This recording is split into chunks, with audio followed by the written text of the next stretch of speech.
ഏറ്റവും ആദ്യം പി ശ്രീകുമാർ താങ്കളോട് തന്നെയാണ്. കഴിഞ്ഞ ദിവസം അമിത്ഷാ പാർലമെൻറ്റിൽ പറഞ്ഞത് കേരളം അപേക്ഷിക്കാൻ വൈകി, കൃത്യസമയത്ത് അപേക്ഷ പോലും കൊടുത്തില്ല എന്നാണ്.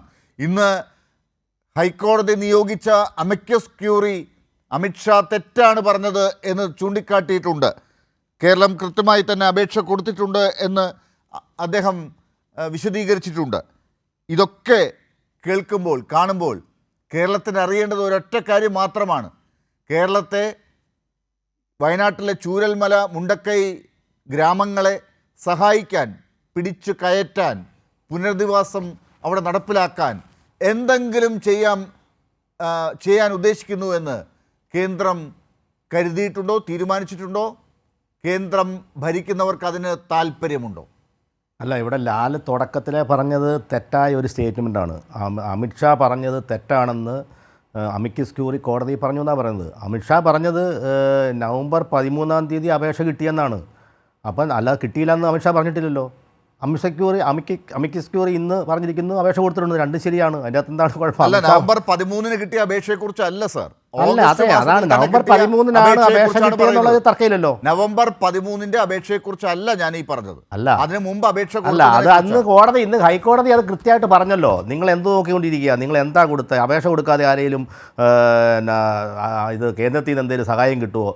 എന്താണ് കണക്ക്, എത്ര വീട്, എത്ര രൂപ കിട്ടി എന്നൊന്നും ചോദിച്ചിട്ട് കേരളത്തിന്റെ ആൾക്കാർക്ക് വായും പൊളിച്ചിരുന്നു. അപേക്ഷ കൊടുക്കാതെ പൈസ കിട്ടുമോ എന്ന് ഇന്ന് ഹൈക്കോടതി ചോദിച്ചിട്ടുണ്ട്. SDRF-നെ കുറിച്ചാണ് ഹൈക്കോടതി ചോദിച്ചിട്ടുണ്ട്. അപേക്ഷ ഒന്നും കൊടുക്കാതെ നിങ്ങൾ എന്താ പ്രത്യേക ഞാനും വാർത്ത വായിച്ചതല്ല, ഞാൻ ഈ വാർത്തയെ കാണുന്നല്ലോ. ചോദിച്ചിട്ടുണ്ട്, നിങ്ങൾ എന്താ അപേക്ഷയാണ് കൊടുത്തത്, എന്താണ് കൊടുത്തത്, നിങ്ങൾക്ക് അപേക്ഷ ഒന്നും കൊടുക്കാതെ എങ്ങനെ പണം കിട്ടും?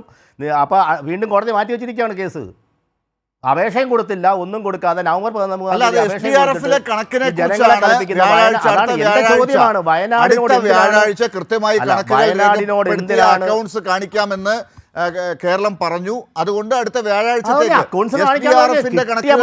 പറയാൻ വേണ്ടി മാത്രം. അല്ലല്ല, കിട്ടിയ പണം എത്ര, ചെലവാക്കിയ പണം എത്ര, ചെലവാക്കാൻ ഉദ്ദേശിക്കുന്ന പണം എത്ര, ഇങ്ങനെ വല്ല കണക്ക് കൊണ്ടു വെച്ചപ്പോൾ വായും പൊളിച്ചിരുന്നു നമ്മുടെ ആൾക്കാർ. അല്ല, നമ്മുടെ ചർച്ച എന്തിനെ കുറിച്ചാണെന്ന് അങ്ങേക്ക് വല്ല ബോധ്യമുണ്ട്? അല്ല, എന്തിനെ കുറിച്ചായാലും ഇതാണല്ല വിഷയം. അല്ലല്ലോ, ഇന്നത്തെ ഏറ്റവും 2 ദിവസം മുമ്പ് അമിത്ഷാ പറഞ്ഞത് പറയുമ്പോൾ ഇന്ന് നമ്മുടെ ഹൈക്കോടതി പറഞ്ഞ കാര്യമാണ്. കേരളം എന്തിനു വേണ്ടിയിട്ടാണ് ചോദിക്കുന്നത്? കേരളം എന്താണ് ആവശ്യപ്പെടുന്നത്? ചൂരൽമലയിലും മുണ്ടക്കയിലും എന്താണ് വേണ്ടത്? അത് ഈ BJPക്കോ കേന്ദ്ര സർക്കാരിനോ ഈ അമിത്ഷാക്കോ അറിയാമോ? അതിനുള്ള മറുപടികളാണോ ഈ വരുന്നത്? അത് നമ്മുടെ കോടതിയും ചോദിച്ചിരിക്കുകയാണ് നമ്മുടെ സംസ്ഥാന സർക്കാരിനോട്. ഇല്ലേ, അങ്ങനെയല്ല ചോദിച്ചിരിക്കുന്നത്. അതാണ് നിങ്ങൾ ചെയ്യുന്നത്, എന്താണ് കുറിച്ചാണ് കണക്കെടുത്തിട്ടുണ്ടോ? ഇത് ഇന്ന് കോടതി നമ്മളോട് ചോദിച്ചിരിക്കുകയാണ്. കോടതി എന്തിനെ കുറിച്ചാണ് ചോദിച്ചത്? അല്ല, അമിത്ഷായോടല്ല ചോദിച്ചേ, നമ്മുടെ സർക്കാരിനോട് ചോദിച്ചിരിക്കുകയാണ്. നിങ്ങൾ ദുരിതാശ്വാസ പ്രവർത്തനത്തിന് വേണ്ടി നിങ്ങളെ വല്ല പൈസയുണ്ടോ, ഏതൊക്കെ പൈസയാണുള്ളത്, അതിന്റെ കണക്ക് വല്ലതും ഉണ്ടോ, എന്താണ് കിട്ടിയ പൈസ കൊണ്ട് ചെയ്തത്?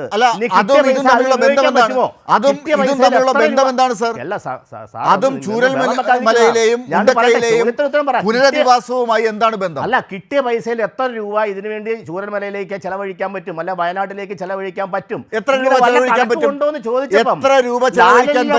കോടതിയോട് പറയാൻ പറ്റിയില്ല. അല്ല, അങ്ങ് പറഞ്ഞു തരൂ, കേരളം കേൾക്കട്ടെ. എത്ര രൂപ ഈ SDRF-ന്റെ ഈ ഫണ്ടിൽ നിന്ന് എത്ര രൂപ ഇപ്പോ ഇന്ന് മന്ത്രി രാജൻ കേൾപ്പിച്ചല്ലോ?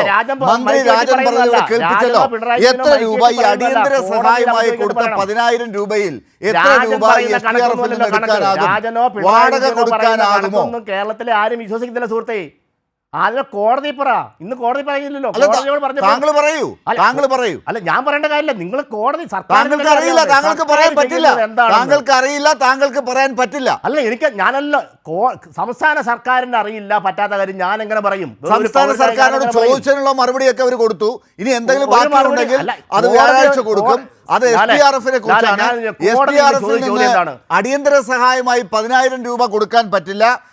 മാക്സിമം 5,000 രൂപ കൊടുക്കാൻ പറ്റും. 10,000 സംസ്ഥാനം കൊടുത്തു. ബാക്കി 5,000 രൂപ എവിടെ നിന്നാണ് കൊടുത്തത് താങ്കൾക്കറിയാമോ? അല്ലല്ല, ഞാൻ പറയുമ്പോൾ ഞാൻ പറഞ്ഞിട്ട് നിങ്ങൾ എന്തെങ്കിലും ചോദിച്ചു. ഞാൻ പറഞ്ഞു, ഇന്ന് കോടതി ചോദിച്ചപ്പം ഇക്കാര്യത്തിലൊന്നും നമ്മുടെ സംസ്ഥാന സർക്കാരിന് ഉത്തരമില്ലായിരുന്നു. എത്ര രൂപ ചെലവഴിച്ചു, എത്ര രൂപ കോടതിയിൽ ഇന്ന് പല കാര്യങ്ങളും ചോദിച്ചിട്ടുണ്ട്. അതല്ല നമ്മുടെ വിഷയം. നമ്മുടെ വിഷയം വയനാടിനെ കുറിച്ചാണ്. ചൂരൽമലയെ കുറിച്ചാണ്, ചൂരൽമല പാക്കേജിനെ കുറിച്ചാണ്. വിഷു കാണിച്ച ഇന്നത്തെ മറുപടിയാ. കോടതി പല കാര്യങ്ങളും ചോദിച്ചിട്ടുണ്ടായിരിക്കും, ഒന്നിനും ഉത്തരവില്ല, ഒന്നും ചെയ്തിട്ടുമില്ല, വെറുതെ രാഷ്ട്രീയമായിട്ട് പുറത്ത് വന്ന് ജനങ്ങളെ. ഞാൻ കാണിച്ച വിഷ്വല് ഇപ്പൊ മന്ത്രി രാജൻ പറഞ്ഞ കാര്യങ്ങൾ ചൂരൽമലയെ കുറിച്ച് എന്ത് പറയാനുണ്ട് ഈ കേന്ദ്ര സർക്കാരിനെന്നാണ് ഞങ്ങൾ ചോദിച്ചത്. അതിനെ കുറിച്ചാണ്, അതിനുള്ള മറുപടി ഒന്നുമില്ല എന്നാണ്. സംസ്ഥാന സർക്കാരിന് എന്ത് പറയാനുണ്ടെന്നാണ് കോടതി. സംസ്ഥാന സർക്കാർ പറയാനുള്ള കാര്യങ്ങൾ ഓഗസ്റ്റ് മാസത്തിൽ തന്നെ പറഞ്ഞിട്ടുണ്ട്. ഇപ്പോൾ നവംബർ 13 വേറെ അപേക്ഷ കൊടുത്തിട്ടുണ്ട്. ഇതെല്ലാം കൊടുത്ത കാര്യങ്ങളിൽ കേന്ദ്രം ഒരു തീരുമാനവും പറഞ്ഞിട്ടില്ല. ഇപ്പോൾ അമിത്ഷാ തെറ്റിദ്ധരിപ്പിക്കുന്നു. ഇതാണ് ഇപ്പോൾ ഏറ്റവും ഒടുവിൽ വന്നിരിക്കുന്നത്.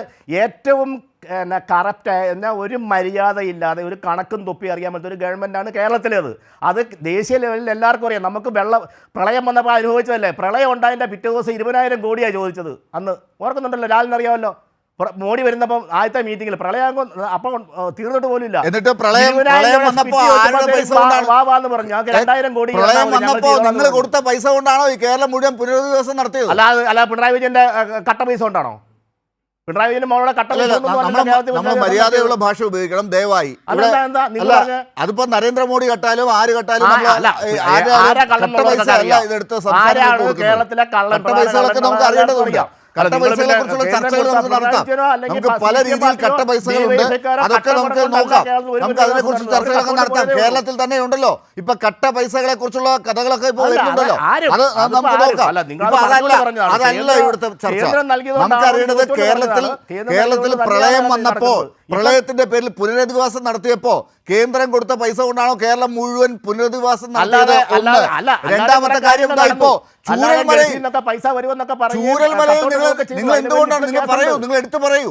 ചൂരൽമലയിലും മുണ്ടക്കയിലും കേന്ദ്രം കൊടുത്ത ഈ പൈസയിൽ നിന്ന് ഇത്ര രൂപ എടുത്ത് ഇതൊക്കെ ചെയ്യാമെന്ന് നിങ്ങൾ ചൂണ്ടിക്കാട്ടു. പൈസയിൽ നിന്നല്ല, കേന്ദ്രത്തിൽ നിന്ന് കൊടുക്കാം. അവര് ഇത്ര തരാൻ പറഞ്ഞിട്ടില്ലല്ലോ ഇതുവരെ. നവംബർ 13 കൊടുത്തേ, ഒരു മാസം ആയിട്ടില്ല. അതല്ലേ കോടതിയിൽ അല്ല ഇപ്പൊ കൊടുത്തു എന്നാണല്ലോ പറയുന്നത്. താങ്കളല്ലേ പറഞ്ഞത്. ഇന്നിപ്പോ കോടതിയിൽ പറഞ്ഞു, കോടതിയിൽ കണ്ടു ഇത്ര രൂപ അവിടെ കൊടുത്തിട്ടുണ്ട്, ഇത്ര രൂപ SDRF ഉണ്ട് എന്ന് ആണല്ലോ താങ്കൾ പറയുന്നത്. പറയുന്ന പോലെ ഞാൻ വിഡിത്തം പറയുന്ന ആളല്ല. അങ്ങനെയല്ല ചോദിച്ചത്. SDR ഫണ്ടിൽ എത്ര ഉണ്ടെന്നാണ് കോടതി ചോദിച്ചത്. കേന്ദ്രം കൊടുത്തതും മിച്ചമുള്ളതും ഇവിടെ ഉള്ളതായിട്ട് എത്ര രൂപ നിങ്ങൾക്ക് ഫണ്ടിൽ ഉണ്ടെന്നാണ് കേന്ദ്രം ഇന്ന് കോടതിയിൽ പറഞ്ഞല്ലോ, സത്യവാങ്മൂലം കൊടുത്തല്ലോ.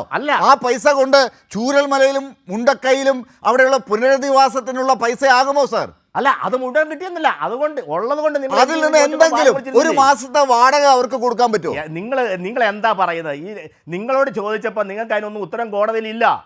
എന്നിട്ട് വെറുതെ ജനങ്ങളെ ഞാൻ ചോദിച്ച ഒരു ചോദ്യത്തിനും താങ്കളുടെ ഉത്തരവില്ല.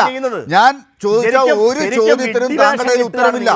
കേന്ദ്ര സർക്കാരിൽ നിന്ന് SDRF-ലേക്ക് കൊടുത്തിരിക്കുന്ന പൈസയിൽ നിന്ന് എടുത്ത കാര്യങ്ങൾ ചെയ്യാനാണ് താങ്കൾ ഉൾപ്പെടെ BJP നേതാക്കൾ പറയുന്നത്. താങ്കളുടെ വലിയ നേതാവായ അമിത്ഷാ പോലും പാർലമെന്റിൽ പറയുന്നത് ആ അർത്ഥത്തിലാണ്. പക്ഷേ ഇത് മാനദണ്ഡം അനുസരിച്ച് SDRF-ന് നിന്നുള്ള പൈസ എടുത്ത് ചൂരൽമലയിലും മുണ്ടക്കയിലും എന്തെങ്കിലും ചെയ്യാനാകുമോ? ഇതാണ് അറിയേണ്ടത്. ഈ പറയുന്നതിൽ വല്ല അർത്ഥവുമുണ്ടോ?